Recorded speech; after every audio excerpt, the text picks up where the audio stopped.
नमस्कार। सभी मेंबर्स को 77वें स्वतंत्रता दिवस की बहुत बहुत बधाई।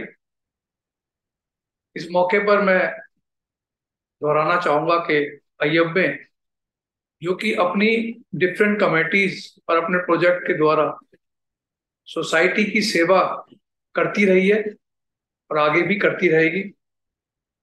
इस साल हमने आओ गांव चले प्रोजेक्ट को रीलॉन्च करा 25 जून को, और मुझे खुशी है बताते हुए कि करीब 1200 ब्रांचेज ने अपने यहाँ पर गांव अडॉप्ट कर लिया है पूरे कंट्री के अंदर।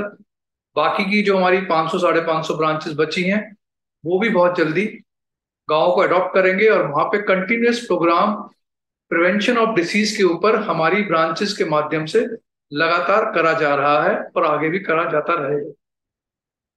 इसके अलावा ऑर्गन डोनेशन अवेयरनेस प्रोग्राम पर हम लोगों ने 6 अगस्त को अपना डोनर प्लेज कार्ड फॉर्म और सभी लोगों को एडवाइजरी सारी मेंबर्स को हमने जारी करी है कि सभी मेंबर खुद भी प्लेज करें ऑर्गन डोनेशन बॉडी डोनेशन के लिए, और लोगों को भी जागरूक करें, जागरूकता फैलाएं, जिससे कि ज्यादा से ज्यादा लोग इस प्रोग्राम से जुड़ सकें।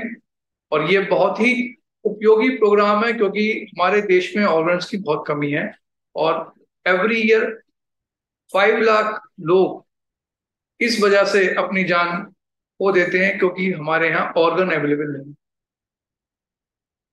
ये सब काम आईएमए सोसाइटी के लिए दशकों से करती आई है और आगे भी करती रहेगी। 100 साल हमारे कंप्लीट होने वाले हैं।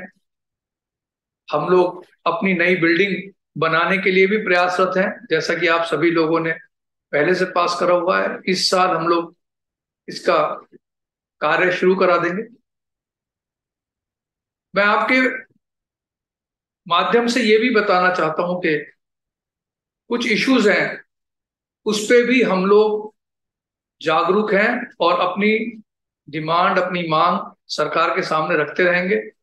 सबसे बड़ा इशू है वायलेंस अगेंस्ट डॉक्टर, जिसके लिए कई बार सरकार से वार्ता हो चुकी है और हम लोग अभी भी प्रयासरत हैं। हम लोग सभी पॉलिटिकल पार्टी से लाइजनिंग कर रहे हैं ताकि सभी लोग इस बात को समझें, इसको पॉलिटिक्स ना हो, इसके ऊपर इस बात की जरूरत समझें कि वायलेंस किस तरह से उपयोगी नहीं है। वायलेंस अगर रहेगा तो डॉक्टर्स ढंग से काम नहीं कर पाए। अभी लेटेस्ट एनएमसी का एक गाइडलाइन, एक नोटिफिकेशन हुआ है जिसपे उसने कहा है कि केवल जेनरिक दवाइयां लिखें। आईएमए इसका पुरजोर विरोध करती है। ये पॉसिबल नहीं है कि देश के अंदर दो प्रणाली चलती रहे। अगर डॉक्टर्स ने केवल जेनरिक मेडिसिन ही लिखनी है तो फिर ब्रांडेड मेडिसिन का प्रोडक्शन देश में क्यों हो रहा है? वो बंद होना चाहिए, और जेनरिक मेडिसिन की क्वालिटी वो गवर्नमेंट को या एनएमसी को गारंटी लेनी चाहिए, उसकी इंश्योरिटी करनी चाहिए कि उनकी बायो अवेलेबिलिटी, उनका इफेक्ट उतना ही रहेगा जितना कि एक ब्रांडेड मेडिसिन का रहता है, जो कि एक्सपीरियंस से देखा गया है। क्योंकि इस तरह की बाध्यता अल्टीमेटली मरीज के स्वास्थ्य के साथ खिलवाड़ होगा।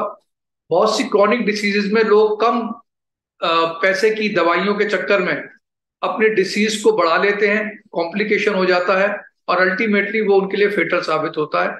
तो सरकार को इस तरफ भी ध्यान देना चाहिए, और आईएमए अपनी प्रेस रिलीज भी कर रही है और कोशिश कर रही है मंत्री जी से समय के लिए, ताकि उस पर हम उनको बता सकें कि इसके क्या इल इफेक्ट हैं जेनरिक मेडिसिन के। और जेनरिक मेडिसिन में हम अपने सारे 4 लाख मेंबर्स के साथ, 1760 ब्रांचेस के साथ हम इस बात को इंश्योर करेंगे कि पब्लिक इंटरेस्ट में इस तरह की कोई बाध्यता ना कराई जाए, डुअल सिस्टम ना रखा जाए। या तो केवल देश में जेनरिक मेडिसिन ही बने जिनकी क्वालिटी कंट्रोल हो, क्वालिटी इंश्योर हो।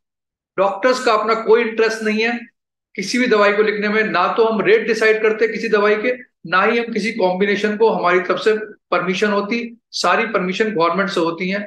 गवर्नमेंट एक देश एक दवाई एक रेट कर सकती है, इसमें हमारे को कोई आपत्ति नहीं है। लेकिन इस बात पे हमें पूरी आपत्ति है कि जो डॉक्टर्स ट्रेंड हैं, जो ऑथराइज हैं, वो दवाई ना लिख के एक मेडिकल स्टोर केमिस्ट की दुकान पे जो फार्मासिस्ट भी नहीं बैठा है, कोई स्टाफ बैठा है, उसके हाथ में ये परमिशन दे दी जाए कि वो सब्स्टिट्यूट करके कोई भी दवाई लिख सकता है।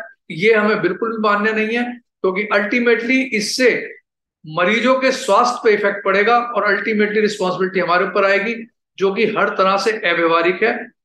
उसको हम होने नहीं देंगे देश के अंदर। इन्हीं शब्दों के साथ एक बार फिर आपको स्वतंत्रता स्वतंत्रता दिवस की बहुत बहुत शुभकामनाएं और बधाई। जय हिंद, जय भारत, लॉन्ग लिव आयु।